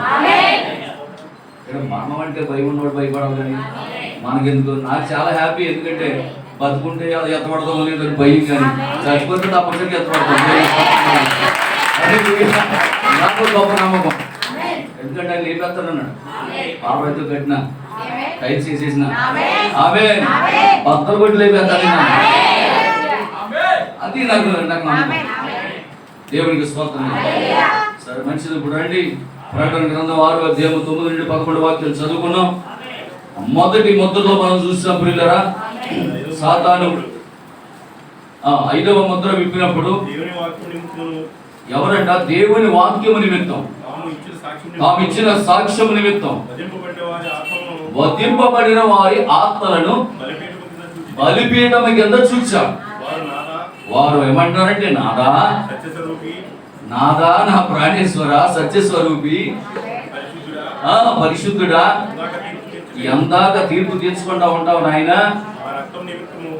మా రక్తము నిమిత్తము భూనివాసులకు ప్రతి దండన చెయ్యకయు ఉండువని బిగ్గరగా కేకలు వేశారు. అయితే ఆయన ఏమంటాడు తెలుసా? తెల్లని వస్త్రములు వారిలో ప్రతి వానికి ఇయ్యబడెను, మరియు వారి వలనే చంపబడబోవు వారు అంటే ఇంకా ఉన్నారు, చంపబడబోవు వారు ఇంకా ఉన్నారు. సహదాసులు అంటే పాస్టర్లు అని చెప్పాను, సహోదరులు అంటే విశ్వాసులు అని చెప్పారు. సహదాసుల యొక్కయు సహోదరుల యొక్కయు లెక్క పూర్తి అగు వరకు ఇంకా కొంచెము కాలము. ఆమేన్, ఆమేన్, హల్లెలూయా. కనుక పిల్లరా, మనము మొదటి ముద్రలో చూస్తాము, సాతాను తెల్లని గుర్రంపై వచ్చి ప్రజలు ఏం చేసింది? మోసం చేసింది. అవునా? రెండవ ముద్రలో చూసాము మనుషులు ఎర్రని గుర్రం మీద వచ్చాడు. వాడు వచ్చి మనుషులను ఒకరినొకడు చంపుకునేటట్టు భూలోకంలో సమాధానం లేకుండా చేసినట్టు చేశాడా? మూడవ ముద్రలో చూసాము, మరి అక్కడ నల్లని గుర్రం మీద వచ్చాడు. అక్కడ వాడు వచ్చి తన కార్యాలను జరిగిస్తూ ఉండగా ఒక స్వరం మనం విన్నాము. ఏంటి ఆ స్వరము? నూనెను ద్రాక్షరసమును పాడు చేయవద్దు అనే స్వరాన్ని మనం విన్నాం. ఆ నూనె అంటే ఏంటో, ద్రాక్షరసం అంటే ఏంటో మనం ఆ యొక్క మూడవ ముద్రలో మనం ధ్యానం చేస్తాం. అలాగే 4వ ముద్ర మనం ధ్యానం చేసినప్పుడు అక్కడ పాండుర వర్ణము గుర్రములో వాడు ప్రత్యక్షమయ్యాడు, సవారీ చేశాడు. పాండుర వర్ణము గుర్రం అంటే ఏంటో కాదు, ఆ తెలుపు, నలుపు, ఎరుపు 3 రకాల రంగులు కలిసిన గుర్రమే, ఆ రంగే పాండుర వర్ణ గుర్రము. ఆ 3 రంగులు ఏంటో కాదు, కానీ అది మత శక్తి, రాజకీయ శక్తి, దెయ్యపు శక్తి అని, ఈ 3 శక్తులు ఏకమయ్యే కాలం అని. ఆమేన్. ఆ కాలం ఇదే కాలం. 3 శక్తులు ఏకమయ్యిన కాలం ఇదే. రాజకీయ శక్తి, మత శక్తి, దెయ్యపు శక్తి, ఈ 3 శక్తులు ఏకమైన కాలం ఇదే. ఇప్పుడు ఏంటిది? మరణం, మృత్యువు. అందుకే 10,000 అక్కడ చచ్చిపోయారు, 20,000 ఎక్కడ చచ్చిపోయారంటే, ఎందుకు చచ్చిపోయినా? ఎప్పుడైనా చచ్చిపోయారా? ఇలాగా లేదు. ఒక్కసారి వాళ్ళు అసలు చచ్చిపోయారు, భూకంపం వచ్చి ఒక్కసారి ఆ ఉప్పుని వచ్చి చచ్చిపోయారు. 77 ఉప్పుని వచ్చి చచ్చిపోయారు, అంతే. సెటప్ ఒక్క రోజు పోయేది. కానీ ప్రతిరోజు చచ్చిపోతున్నారు. ఏం జరుగుతుంది? 4వ ముద్ర, మృత్యువు. ఆమేన్. కాలాన్ని గుర్తించండి నా ప్రియమైన. ఖడ్గం వలనను, కరువు వలనను, మరణం వలనను భూనివాసులను చంపుటకు వాడు అధికారం పొంది ఉన్నాడు. ఆ అధికారముతోనే మనుషులను చంపుతూ ఉన్నాడు ఈరోజు. దేవునికి స్తోత్రం. హల్లెలూయా. అధికారం ఇవ్వకుండా వాడు చేయలేడు. యోబు మీదకి వ్యాధిని తీసుకురావడానికి దేవుని అనుమతితో వెళ్ళాడు, అనుమతి లేకుండా వెళ్ళాలి. వింటున్నారా? దేవునికి స్తోత్రం. ఇప్పుడు 5వ ముద్రను మనం చూసినప్పుడు బలిపీఠం మీద ఉన్నటువంటి ఆత్మలు వారి తెల్లని వస్త్రాలు ధరించుకొని వారు ఏం కోరుకుంటున్నారంటే ప్రతి దండన కోరుతూ ఉన్నారు. హత సాక్షులు ఎవరనగా 7 సంఘకాలములో దేవుని కొరకు మరణించిన నీతిమంతులు వాడు. అక్కడ వధువు ఉండదు. అక్కడ వధువు ఉండదు. గుర్తుంచుకోండి, అక్కడ వధువు ఉండదు.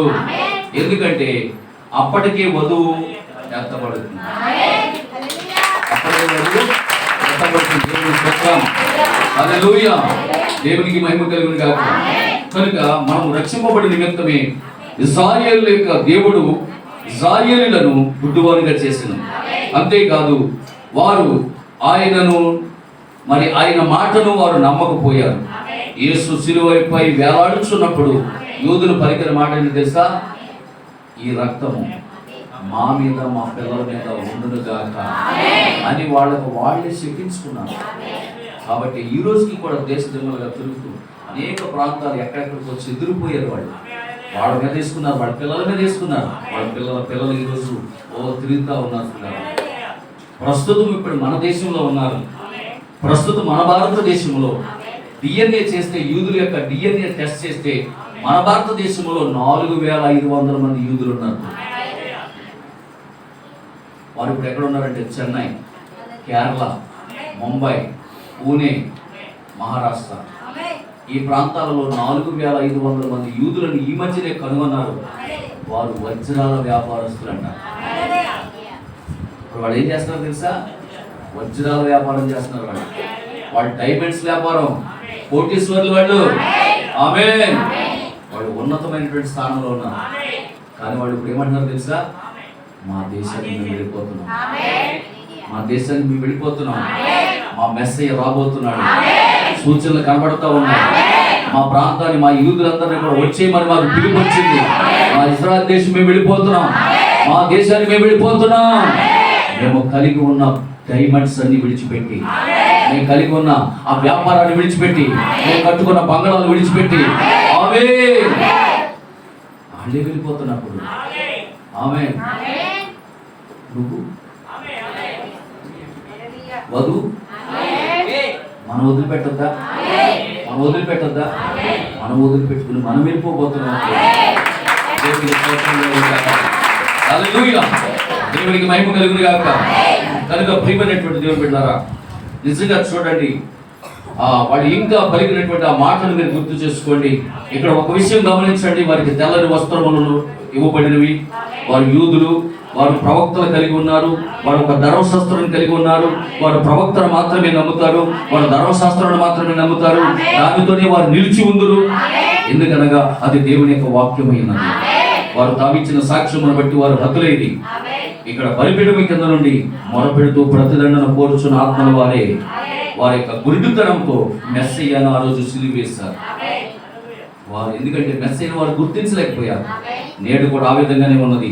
యేసు ఎవరు అనే విషయం లోకానికి అర్థం కావట్లేదు. కనుకనే యేసు ఎవరయ్యా అని కనుక ఇంటర్వ్యూ చెప్తే ఒక ఆయన అంటాడు, కార్ల్ మార్క్స్ అనుకుంటా, విప్లవకారుడు అని చెప్పాడు. అంతేనండి బాబు అన్నగారు? ఎవరు?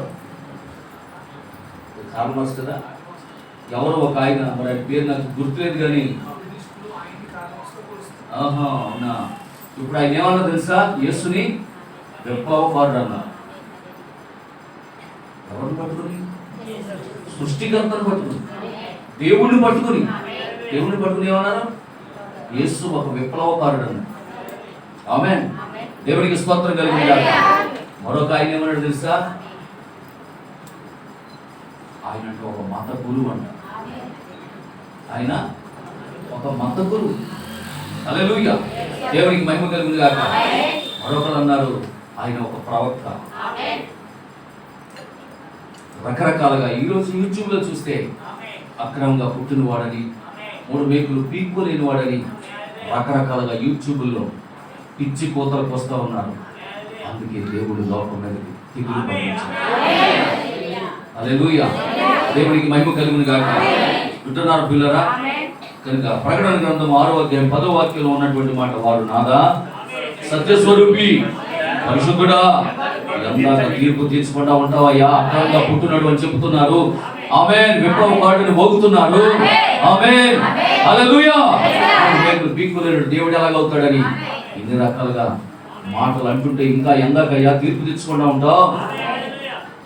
వాడు అంటున్నా మనవనాలు బలిపీఠం కింద ఆత్మలకు తెలియదయ్యి, భూమి మీద ఉన్న మనకు తెలియదయ్యి.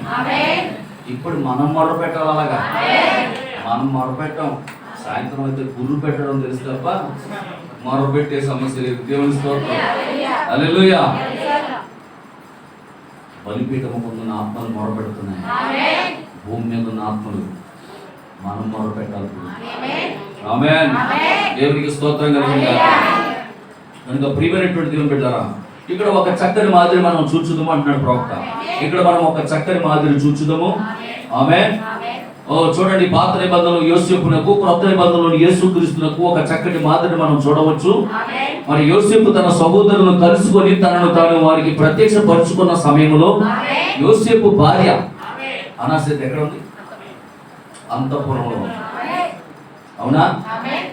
యోసేపు తన సహోదరులను కలుసుకున్నప్పుడు వారికి తను ప్రత్యక్షపరుచుకున్నప్పుడు, అన్నయ్య నేను ఎవరినో కాదురా, మీ తమ్ముడినేరా, చిన్నోడురా, కడసాడోడురా, నేనురా, యోసేపురా అన్నప్పుడు, అలా తనను తాను ప్రత్యక్షపరుచుకున్నప్పుడు యోసేపు భార్య ఎక్కడ ఉంది చెప్పండి?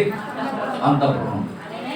సో అదే రీతిగా ఈరోజు యేసుక్రీస్తు ప్రభు తన సొంత సహోదరులైన సొంత ప్రజలైన యూదులకు తనను తాను ప్రత్యక్షపరచుకునే సమయంలో ఆయన భార్య ఎక్కడ ఉండాలి చెప్పండి? ఎక్కడ ఉండాలి? ఎవరు అనంతపూర్లు అంటున్నారు? అనంతపూరి కాదమ్మా, అంతఃపురం.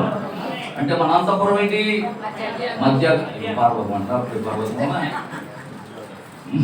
మధ్యాకాశం. ఇప్పుడు వధువు ఎక్కడ ఉండాలి? యేసుక్రీస్తు చూడలేదా? చూస్తున్నా, నేను చూస్తున్నా, నేను చూడలేదా? ఏమనుకుంటున్నామా బాబు, మీరు మాత్రం నాకు కావాలి చూస్తున్నారే. హల్లెలూయా. మన దేవుడు ఇలా వర్షం ఇచ్చేది బాగుంది. ఎందుకంటే అటు ఇటు తిరగలేకపోతున్నాను. ఈ డీటెయిల్స్ వస్తున్నా తప్ప మేము పట్టించుకోలేదు. ఏమనుకోకుండా దేవుని స్వాస్థం. నా మాట అర్థమవుతున్నామా? వెరీ గుడ్, మంచివాడు మీరు. హల్లెలూయా. ఇందుకు ఎక్కడ వచ్చేదని మర్చిపోయి కొత్త ఆకాశం మధ్యాకాశం. అది కొత్త ఆకాశం వెళ్ళిపోకుండా అప్పుడు ఇప్పుడు అక్కడ మధ్యాకాశంలో అంతఃపురంలో ఆ భార్య ఉన్నది, మధ్యాకాశంలో ఈ భార్య ఉన్నది.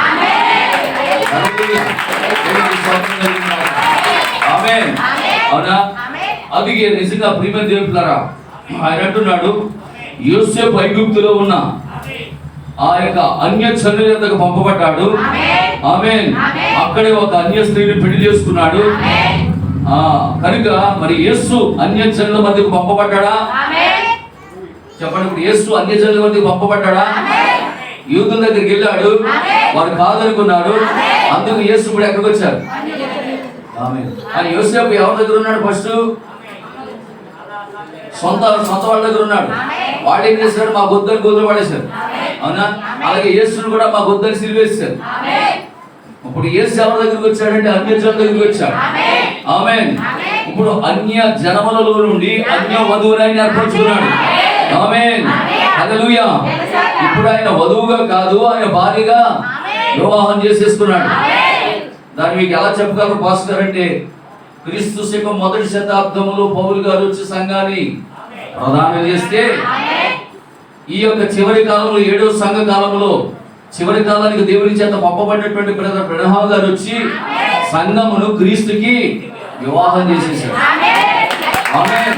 దేవునికి స్తోత్రం కలుగుగాక. ఇప్పుడు మనకు వివాహం అయ్యింది. ఇప్పుడు మనం మన అంతఃపురమైనటువంటి మధ్యాకాశంలోనికి వెళ్ళిపోబోతున్నాం. ఆమేన్. దేవునికి స్తోత్రం కలుగుగాక. కనుక పిల్లరా, ఎన్నో రకాలుగా ఐగుప్తు వారు యోసేపును వదిలించుకునేందుకు ప్రయత్నం చేశారు. వారి రక్షణ కొరకే యోసేపు ఐగుప్తులో ఉంచబడ్డాడు. ఆనాడు యూదులు కూడా ఎన్నో రకాలుగా యేసును వదిలించుకోవాలని ఆయన మీద ఎన్నో నేరాలు మోపారు, ఎన్నో నిందలు వేశారు, ఎన్నో శిక్షలు వేశారు. కడకు శిలువ మరణానికి అప్పగించారు. అయినను ఆయన మరణించి తిరిగి లేచి వారికి రక్షణ సిద్ధం చేశాడు. ఆమేన్. హల్లెలూయా. దేవునికి మహిమ కలుగును గాక. కనుక ప్రియమైనటువంటి దేవుడున్నారా, ప్రకటన గ్రంథము 11వ అధ్యాయంలో మరి ఇతర సాక్షుల ద్వారా మళ్ళా వారికి రక్షణ కలుగుతుంది. ఆమేన్. వారెవరంటే మోషే, ఏలియా ద్వారా, ఇతర ప్రవక్తల ద్వారా. ఆమేన్. హల్లెలూయా. ఆ ఇద్దరు ప్రవక్తలు భూమి మీదకి వచ్చి 3.5 సంవత్సరాలు సువార్తను ప్రకటిస్తారు. మళ్ళీ ఎవరికంటే అన్యులకు కాదండి, యూదులకి. ఇప్పుడు చెప్పండి, నేను ఇద్దరు కూడా ఒకసారి హల్లెలూయా.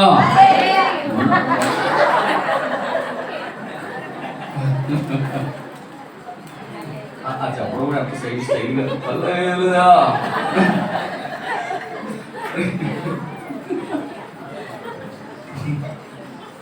కొంచెం రాగం వస్తుంది కదా గురువులకి.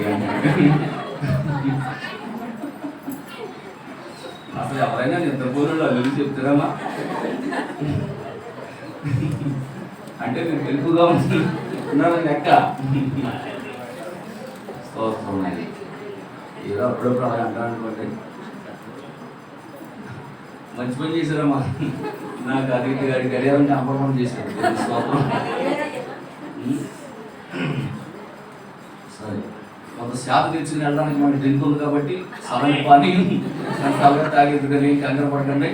5 ముద్దలు కంప్లీట్ చేసుకుందాం. ఆమేన్.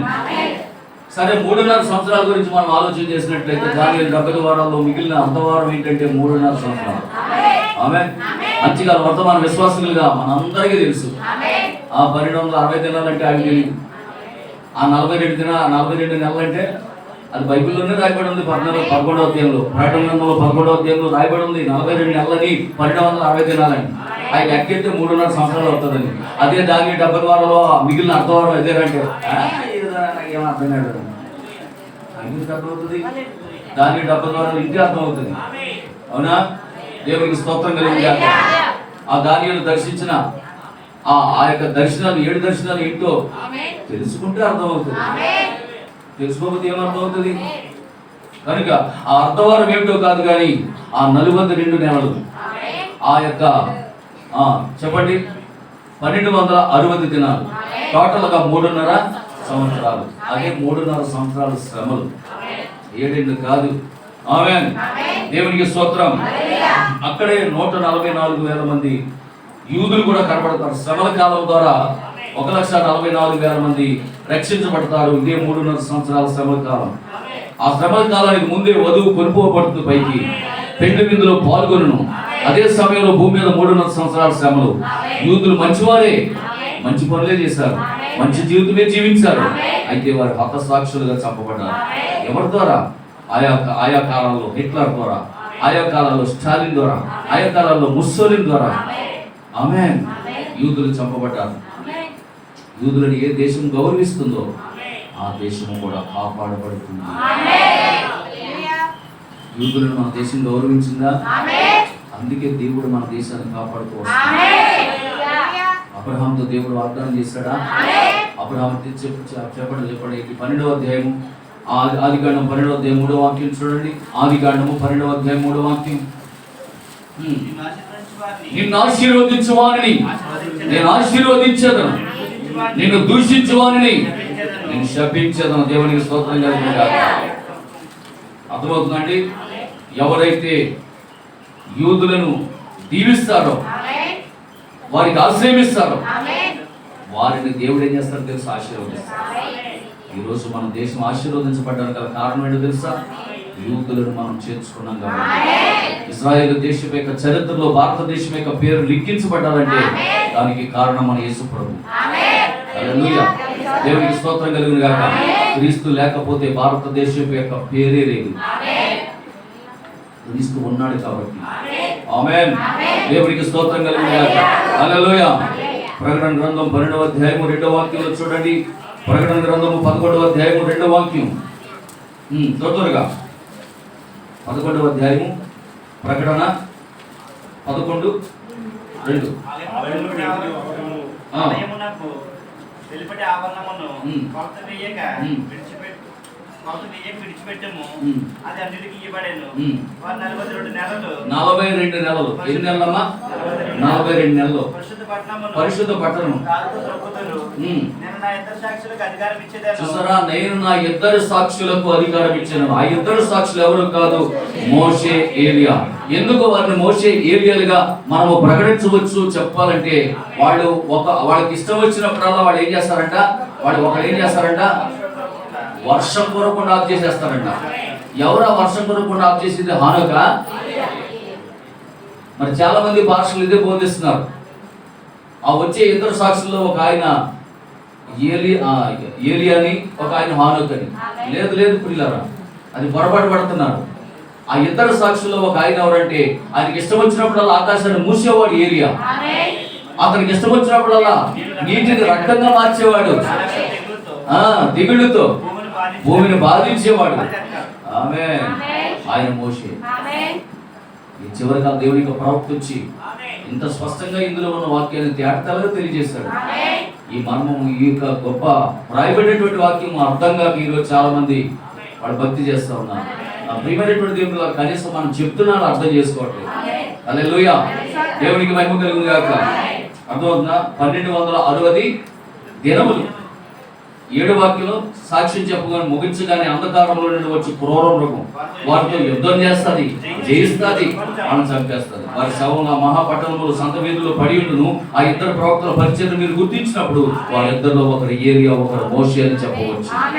ఆమేన్. దేవునికి స్తోత్రం కలిగింది. ఏలియా పరిచయం ఏంటో తెలుసా? ఏలియా యెజబెల్ యొక్క చేష్టలను ఖండించడమే. యెజబెల్ యొక్క చేష్టలను ఖండించడమే. మరి చూడండి, ఇప్పుడు ఆ ఇద్దరు యొక్క ప్రవక్తలు ఏలియా, మోషేలు భూమి మీదకి వచ్చేటప్పటికి ఇప్పుడే ఎలా ఉందంటే ఇంకా అప్పుడే ఎలా ఉండదు చెప్పండి అమ్మా. ఇప్పుడే ఎలా ఉంది, అప్పుడే ఎలా ఉంటుంది? ఏలియా భూమి మీదకి వచ్చినప్పుడు, ఒకవేళ ఏలియా భూమి మీదకి వచ్చినప్పుడు ఇప్పుడే జీన్ ప్యాంట్లు వేసుకుని తిరుగుతున్నారు, ఇప్పుడే టైట్ ఫిట్లు వేసుకుని తిరుగుతున్నారు, ఇప్పుడే ఏమంటారు వాటిని హ్యాండ్లెస్సా మరి చెప్పురా మీరు. దేవుని స్తోత్రం. నాకు రావట్లేదు. స్లీవ్లెస్ జాకెట్ వేసుకుని తిరుగుతున్నారు, అర్థనగరంగా జాకెట్ వేసుకుని తిరుగుతున్నారు. ఇలాంటి వారు ఆ కాలంలో రేపు ఏలియా వచ్చినప్పుడు కనుక వాళ్ళ కళ్ళ ముందు కనబడితే ఎక్కడి వాకింగ్ చెప్తారు చెప్పండి? ఆ రోజు ఆ ఏలియా, ఈ రోజు ఆ ఏలియా. మొక్కానికి రంగులు పూసేదానా, ఒక రాణి వైద్యుడి దేశానికి ఎవరు తెలుసుకున్నారన్నా? దేవునికి స్తోత్రం. నేర్చుకోవాలని ఒక అడుగుపరిచారండి. దేవునికి స్తోత్రం. హల్లెలూయా. అర్థమవుతుందా? మొక్కానికి రంగులు పూసేదానా, ఒక దేశానికి రాణి వైద్యుడి. నిన్ను పోలి నడుచుకుంటారు జనులు. నువ్వే రంగులు పూసుకొని, ఎత్తుమాడాలు వేసుకొని, పొట్టి జాకెట్లు వేసుకొని నువ్వు రోడ్లంటా తిరుగుతుంటే నీవు పరిపాలించే జనులు ఎలా ఉంటారే అని హెచ్చరించాడు ఏలియా. ఆ కాలంలో ఉన్న ఏలియా అంత పవర్ఫుల్ గా ఉంటే ఆ ఏలియా మళ్ళా రంగం మీదకి వస్తే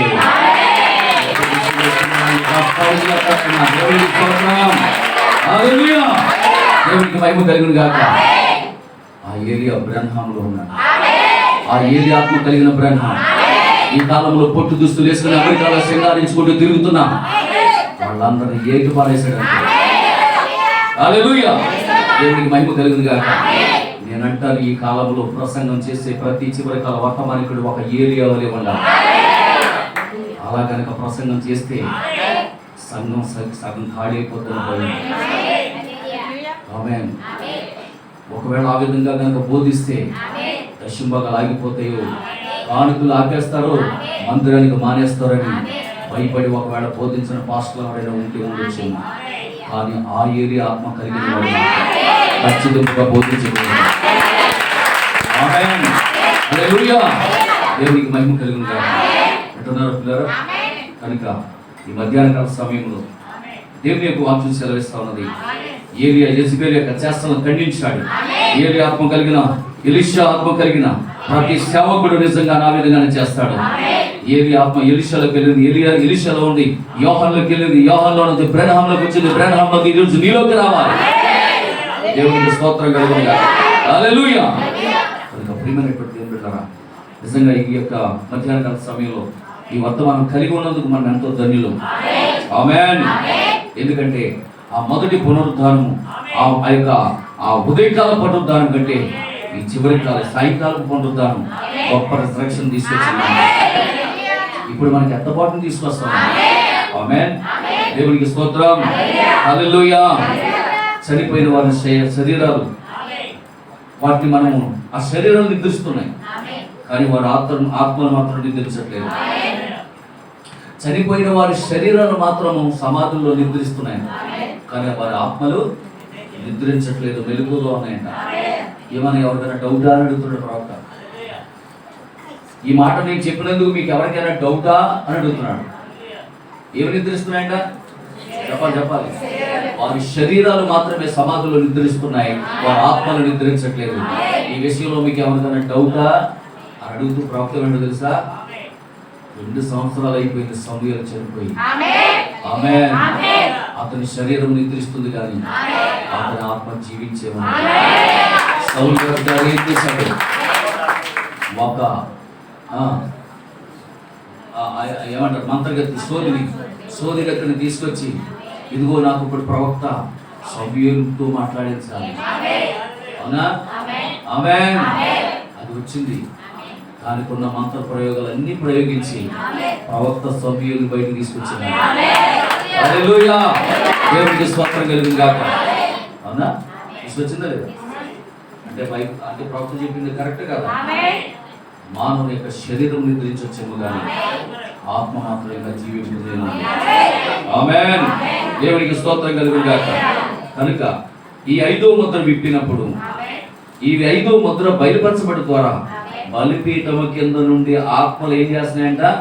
వారి శరీరములు నిద్రించుతున్నాయి. వారి ఆత్మలు ఏం చేస్తున్నాయంట? ప్రతిదండన కోరుకుంటూ ఉన్నాయి. ఇది 5వ ముద్ర యొక్క మర్మము. ఆమేన్. God bless you. దేవుడు మిమ్మల్ని అందరూ దీవించును గాక. అంటే అయిపోయిందని అర్థం.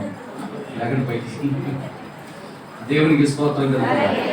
ఎంత ఆనందం వచ్చింది చూసారు, అందరికి సంతోషం.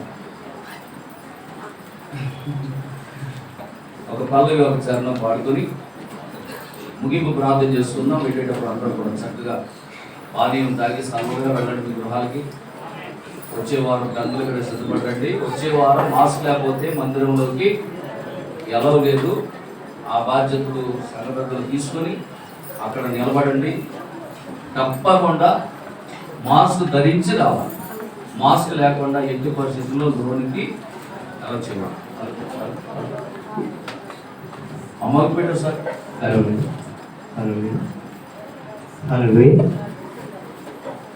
పాటల పక్క నుంచి 23వ పాట పాడుతుంది.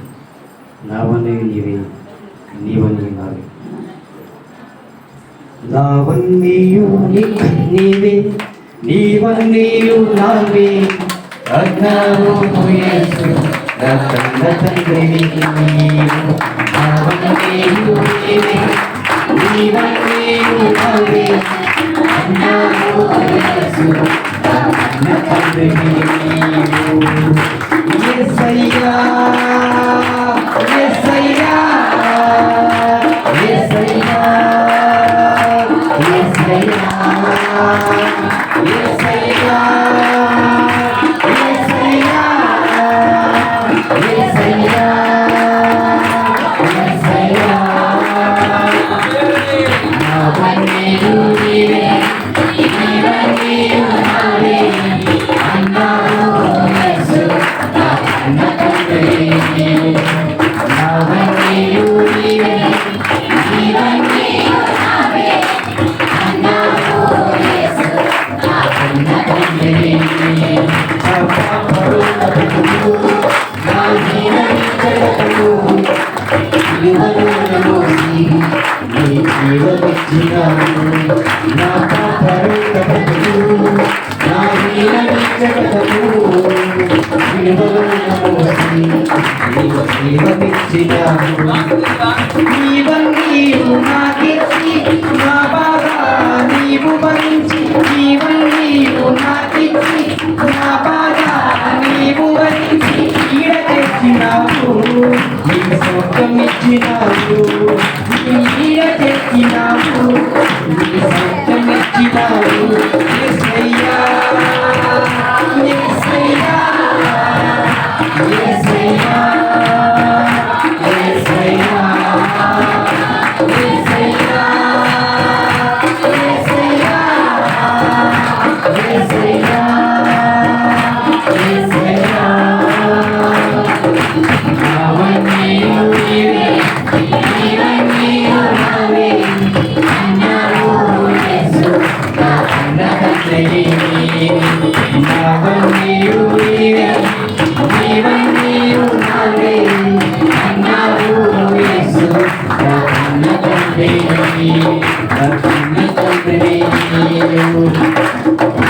హల్లెలూయా. అందరూ బిగ్గరగా రెండు చేతుల పైకి దేవుని స్తోత్రం చెల్లిద్దాం.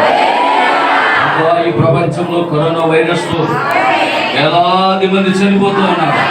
ప్రపంచవ్యాప్తంగా లక్షలాది మంది చనిపోతూ ఉన్నారు. కానీ ప్రభా, ఈరోజు నాయనా ఇదిగో ప్రభా, దేవా నీవైతే ప్రభు నీ కరుణ చూపించి నాయనా, నీ కృప చూపించి ప్రభు ఇంతవరకు ప్రభు సురక్షితంగా ఉంచినందుకు నాయనా ఎంతో లెక్కలేని స్థితి ప్రభా, కృతజ్ఞతలు చెల్లిస్తున్నాం ప్రభా. ఓ నువ్వు కరుణ చూపించే దేవుడు ప్రభా. ఓ 1000 తరముల వరకు కృప చూపిస్తున్నావు ప్రభా. ఓ ఆ కృప కరుణ మా కుటుంబాల మీద ఉంచుము నాయనా. దేవానికి స్తోత్రములు ప్రభా. ఓ నాయనా ఇదిగో ప్రభా, ఈ చివరి కాలానికి ప్రభా ఒక దైవ సేవకుడు మా మధ్యకు పంపించి నాయనా. ఓ 7 ముద్రల యొక్క ప్రత్యక్షత, ప్రతి ముద్రలో ఉన్నటువంటి మర్మం ఏమిటో అయినా మీరు మాకు బయలుపరిచినందుకే ప్రభా మీకు ఎంతో లెక్కలేని స్థుతులు నాయనా అర్పిస్తున్నాం ప్రభువా. ఓ సహాయం చేయండి నాయనా. దేవానికి వందనాలు, కృతజ్ఞతాస్తుతులు చెల్లిస్తున్నాము నాయనా.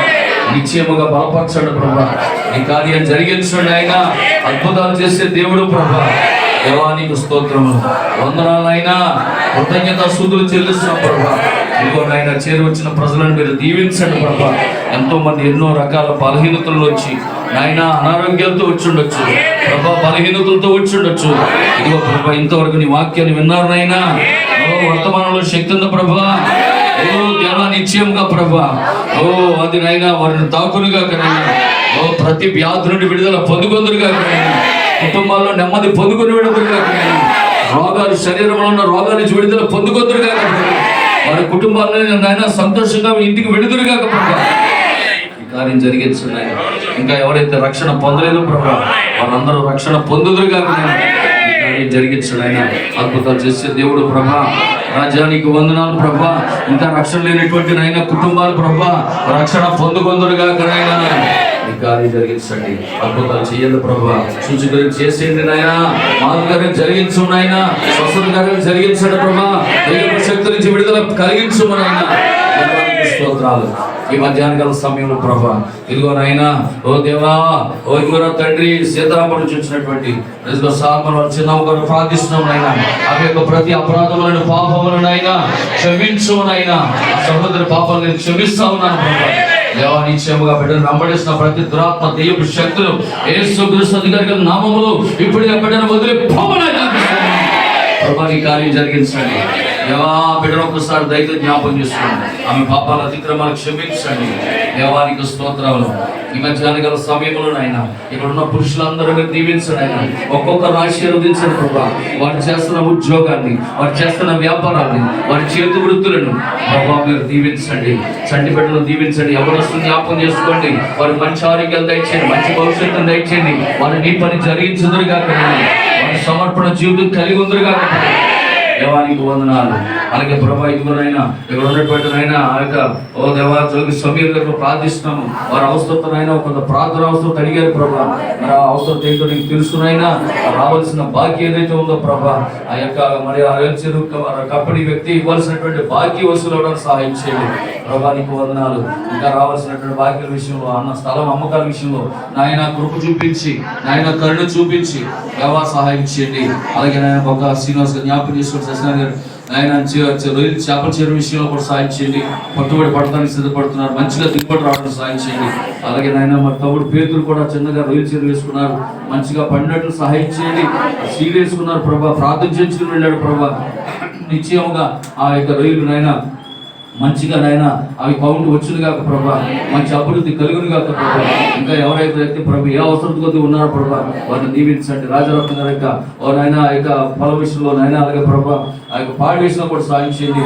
అలాగే ప్రభా మరి ఇక్కడ ఉన్నటువంటి ఓ నాయన ప్రభా మరి సుబ్రహ్మణ్య గారిని జ్ఞాపకం చేసుకోండి. తాడు సుబ్రహ్మణ్య గారిని వారు కూడా నాయన ఒక చిన్న వ్యాపారం చేసుకుంటున్నారు. అలాగే ప్రభా మరొక చిన్న కోచింగ్కి తీసుకోవాలనుకుంటున్నారు. దాని విషయంలో సాధించిన తన భార్య గర్భాన్ని తెరుస్తానని మాటిచ్చావు, బిడ్డనిస్తానని మాటిచ్చావు ప్రభా. నిశ్చితం అయితే త్వరలోనే తన గర్భాన్ని కూడా తెరవడి ప్రభా సాక్షి నిలబెట్టండి. అలాగే నాయన ఈ యొక్క ఇక్కడ ఉన్నటువంటి స్త్రీలందరినీ యవ్వన బిడ్డలు జ్ఞాపకం చేసుకోండి. ఈ యవ్వన కాలంలో బిడ్డలు సమర్పించుకొని ప్రభా నీ కొరకు జీవిస్తున్నారు నాయన, వధువుగా సిద్ధపడుతున్నారు ప్రభా.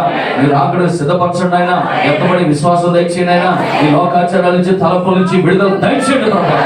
దేవానికి స్తోత్రాలు చెల్లిస్తున్నాం. వృద్ధాప్యంలో ఉన్నటువంటి వృద్ధ తల్లుల్ని జ్ఞాపకం చేసుకున్నాయ్యా, అనారోగ్యాలు బారిన పడకుండా ప్రభా వారికి ఆరోగ్యాలు దయచేయండి, వారి దేహాలకు స్వస్థత దయచేయండి ప్రభా.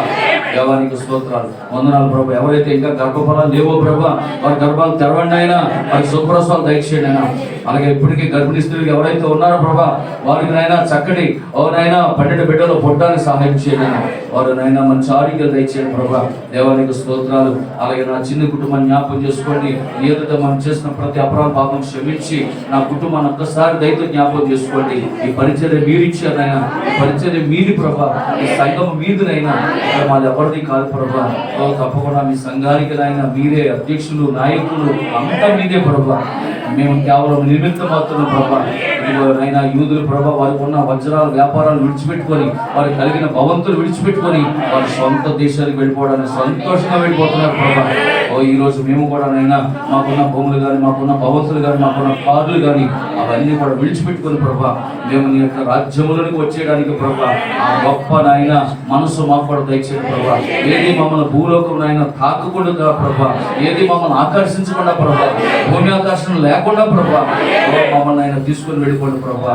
ఏ తెగులు మాకు సమీపించకుండానే దేవా మేము నీ రాకడ కొరకు సిద్ధపడుతున్నా కాకుండా వైరస్ అనేది ప్రభా, తెగులు అనేది నాయన నువ్వు పంపిస్తే తప్ప, నువ్వు అనుమతిస్తే తప్ప అది రాలేదు ప్రభా. ఆ సత్యాన్ని మేము గ్రహించాం ప్రభా. అది ఎక్కడెక్కడ వస్తుందో, ఎందుకు వస్తుందో, దేని కొరకు వచ్చిందో కూడా చక్కగా ఈ మధ్యాహ్న సమయంలో మేము విన్నాం ప్రభా. దేవా సహాయం చేయండి. ఇదిగో విదేశాల్లో ఉండి ఈ వాక్యం వింటున్నటువంటి మా ప్రశస్త సహోదరులు కూడా దీవించుకున్నాయన. వారు ఈ రంజాన్ మాసంలో ఎంతో కష్టపడుతున్నారు ప్రభా. దేవా అనితకి బలహీనతలో ఉందని చెప్పింది అయినా, అనిత ఆరోగ్య విషయంలో సాయం చేయండి ప్రభా. స్వస్థపరచండి అయినా, ఆరోగ్యం దయచేయండి ప్రభా. పేదని కడలి ఆగ్లేషం కూడా ప్రభా ప్రతిరోజు మెసేజ్ పెడుతుంది అయ్యా. ఆ సహోదరిని కూడా దీవించండి అయినా, వందనాలు చెల్లిస్తున్నాం ప్రభా. ఇంకా విదేశాల్లో ఉన్న ప్రతి ఒక్కొక్కరిని కూడా జ్ఞాపకం చేసుకోండి. ఈ రంజాన్ మాసంలో ఎంతో పని చేసుకుంటున్నాను ఆయన, వారికి మంచి ఆరోగ్యాలు దయచేయండి ప్రభా. దేవానికి స్తోత్రాలు. ఈ మధ్యాహ్న కాల సమయంలో ఎండవేళనైనా కూర్చొని నీ వాక్యం విన్న ప్రతి ఒక్క వ్యక్తి దీవించబడి ఆయన వారి గృహాలు వెళ్ళినట్టు సహాయం చేయండి. మీరు అక్కడ ఆలస్యమైతే పర్లా వచ్చేవారు ప్రభా ఈ సన్నిధిలో నేను చేరే భాగ్యం దయచేయమని ఈ రోజు నాయన తేనెటి మీద ఏర్పాటు చేసినటువంటి నాయన మరియమ్మ గారి చెల్లెలు ఇద్దరు కూడా దీవించమని ఆశీర్వదించమని యేసుక్రీస్తు నామములో ప్రార్థించుచున్నాము తండ్రి, ఆమేన్. మన ప్రభు యేసుక్రీస్తు వారి యొక్క కృప, దీవెన, సన్నిధి, సహవాసం ఇక్కడ చేరిన మనకు సకల పరిశుద్ధులకు మరి ముఖ్యంగా ఈ యొక్క పునరుద్ధారణ కూడికలో పాల్గొంపులు పొందిన మనందరికీ సదా దేవుడి తోడు నడిపించి ఈ వారం అంతా కాచి కాపాడును గాక. ఆమేన్. షాలోమ్. God bless you. ప్రభు మిమ్మల్ని అందరూ దీవించును గాక. అందరికీ వందనాలు. God bless you sister. Praise the lord.